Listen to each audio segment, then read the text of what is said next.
정의한 재판장님, 그리고 두 분 배석 판사님, 이렇게 제가 말씀드릴 수 있는 기회를 주셔서 감사합니다. 저는 공직 생활을 함에 있어서 사사로운 마음 없이 막중한 사명감과 책임감을 가지고 국민과 국가를 위하여 헌신하고자 노력하였다고 생각해 왔습니다. 그런데 오늘 이 자리에 서게 된 사실과 저의 인생을 깡그리 부정하는 특검 측의 후배 검사들의 의견을 듣고 있으니 개인적으로 매우 참담한 심정입니다.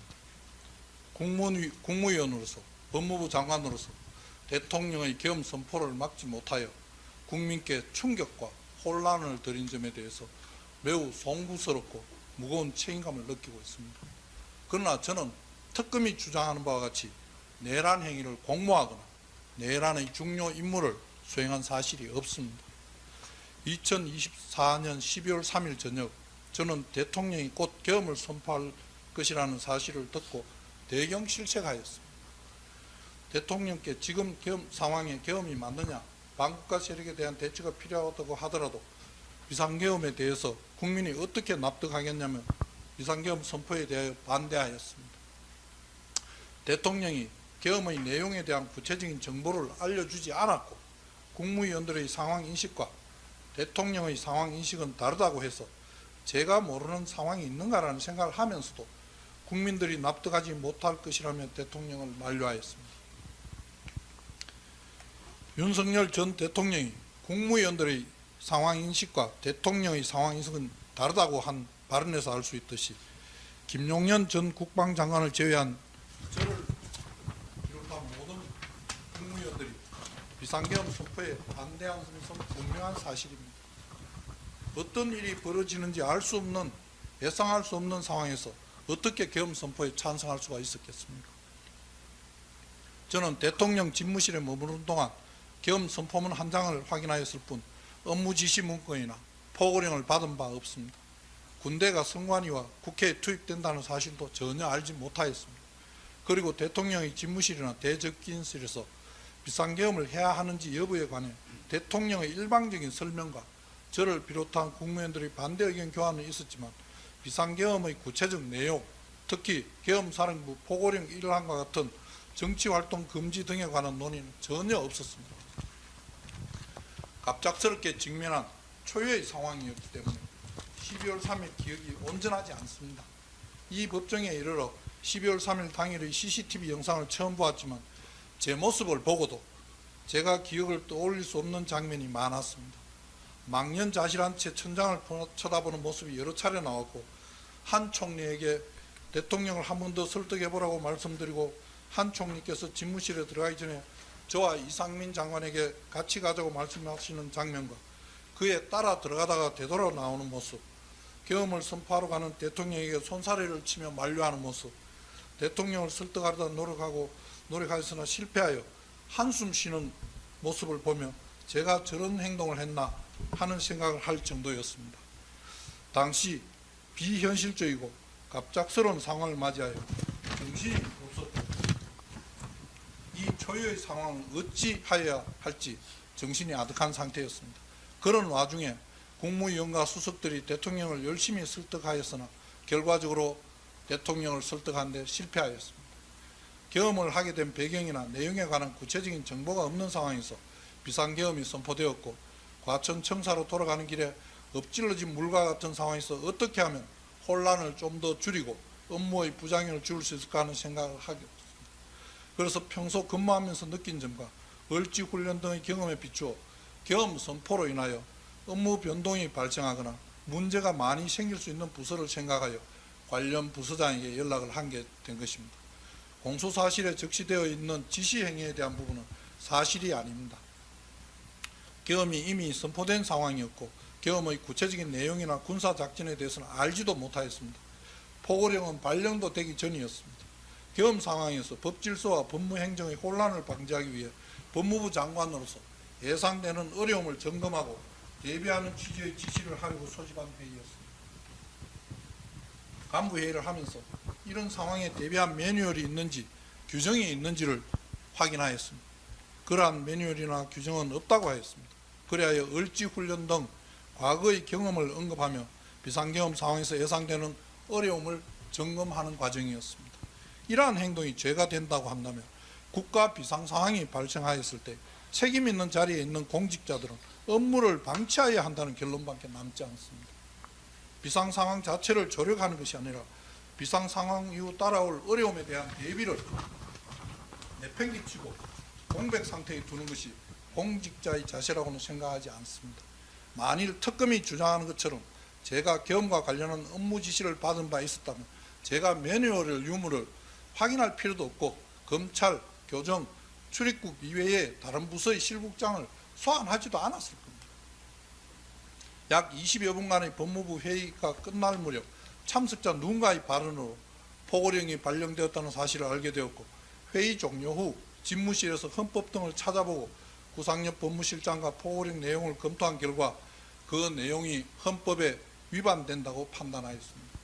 그러나 당시 방송을 통해 국회의 상황을 지켜보면서 국회에서 해제 요구 의결이 곧 있을 것이라고 생각했고, 다행히 본회의가 개최되어 국회의 계엄 해제 요구 의결이 있었습니다. 해제 의결이 있은 후 김주현 민정수석과 통화하며 계엄 해제를 위한 절차를 취해야 한다고 말하기도 하였습니다. 저는 계엄 선포 이후 1년의 상황에 대한 판단을 함에 있어 공직자로서의 책임을 다하여 헌법을 준수하라고 하였습니다. 내란 행위에 동조한다거나 중요 임무를 수행한다는 것은 생각조차 한 바 없습니다. 재판장님, 저는 지난 16개월간 경찰, 특수본, 특검에서의 조사, 관련 사건에서의 증언, 이 사건에서의 법정 진술, 피고인 신문 등의 과정을 통해 제 기억에 비추어 사실대로 일관되게 진술하려고 노력하겠습니다. 존경하는 재판장님, 국무위원으로서 대통령의 비상계엄 선포를 저지하지 못한 점에 대해서는 매우 안타깝게 생각하고 국민께 송구스러운 마음입니다. 그러나 갑작스럽게 초유의 상황이 발생하였고 저에게 주어진 정보가 제한된 상황에서 계엄 선포 이후 사회 혼란을 방지하기 위해 예상되는 어려움을 점검한 행위를 내란의 중요 임무 수행이라고 하는 특검의 주장에는 도저히 동의하기 어렵습니다. 특검은 제가 용산에 제일 먼저 도착했고 법무부 장관이고 계엄 선포 후 간부회의를 했다는 이유로 내란 중요 임무를 지시받을 것이라는 프레임을 만들어 수사하고 기소하였지만, 제가 대통령으로부터 지시를 받았다거나 중요 임무를 수행하였다는 객관적인 증거는 전혀 제시하지 못한 채 정황 증거에 의존한 추측만으로 법정형이 사형, 무기징역, 징역 5년 이상에 해당하는 내란 중요 임무 종사라는 중대한 혐의가 입증되었다고 주장합니다. 특검의 추측과 왜곡으로 포장된 이 사건의 진실이 무엇인지 법원에서만큼은 밝혀주실 것이라고 믿고 있습니다. 그리고 저로 인하여 수사기관과 법원에서 수사를 받고 증언을 한 많은 동료, 후배 법조인과 법무부 직원들에게 이 자리를 빌려 참으로 미안하다는 말씀을 전하고 싶습니다. 저는 일생 동안 법조인으로서 헌법 가치를 지키고 국가와 국민에 봉사하는 것을 큰 자부심으로 생각하며 살아왔습니다. 오늘 내란 중요 임무 종사 혐의로 이 자리에 서게 된 것 자체가 비참한 심정입니다. 존경하는 재판장님께서 이 법정에 현출된 여러 증거들을 형사법 원칙에 따라 면밀하게 살펴주셔서 억울함이 없도록 현명하게 판단해 주시기 바랍니다. 끝으로 여러 바쁘신 업무 중에서도 제 사건에 대해 충실하게 심리해 주시고 저와 변호인들의 의견을 끝까지 귀담아 들어주신 재판장님과 두 분 판사님께 진심으로 감사와 존경을 표합니다. 감사합니다. 네, 다음은 이완규 피고인께서 하실 말씀 있으면 지금 하시면 되겠습니다. 이완규 피고인입니다. 늦게까지 재판을 이끌어 주시고 해주셔서 감사드립니다. 30년 넘게 법조인으로 살면서 적정 절차가 지켜지는 나라에 대한 열망으로 살아왔고요. 또 그런 나라를 만들어 보려고 형사사법제도, 법 개정 등 과정에 참 열심히 참여했었습니다. 특히 적정 절차의 핵심인 사법부의 독립과 중립성을 가장 중요한 가치로 생각해 왔습니다. 그리고 그렇게 살아오는 데 있어서 정도를 따라서 살아왔다고 생각했는데 이렇게 법정에서 재판을 받게 되니 참담하고 참 슬픕니다. 국회 법제사법위원회에서 민주당 의원님들이 저를 고발한 이유에 대해서 곰곰이 생각을 해보니 아마 윤 대통령 탄핵 절차 진행 중에 최 부총리가 2명 헌법재판관을 임명한 이후에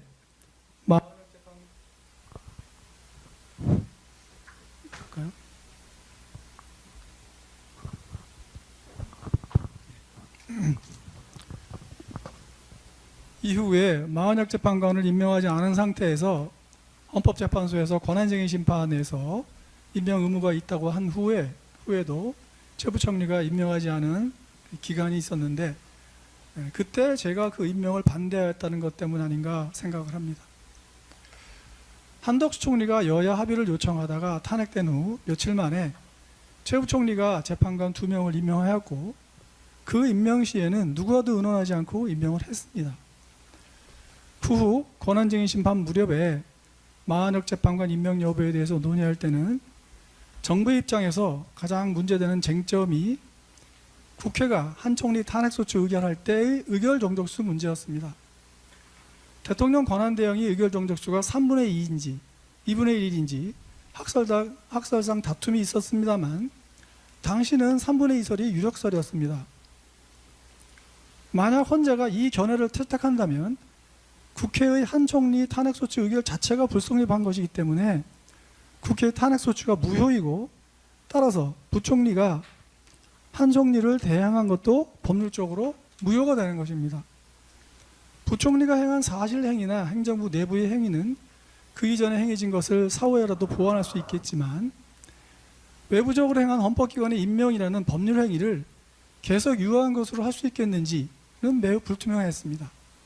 만약 헌재가 3분의 2라고 하면 이미 임명한 2명의 헌법재판관의 자격 여부도 다퉈질 것이었습니다. 그리고 당시에는 이미 한 총리에 대한 탄핵 심판의 심리가 종결돼서 한 총리 사건도 곧 선고될 예정이었습니다. 또한 최 부총리가 이미 2명을 임명해서 헌재가 심리를 진행하는 데에도 문제는 없었습니다. 그러므로 이 문제에 대해서 가장 합리적인 방법은 곧 선고될 한 총리 탄핵 심판에서 의결 정족수 해석이 결정될 것이니까 그 심판 결과를 기다려서 그 결과를 보고 결정하는 것이 좋겠다는 것이었습니다.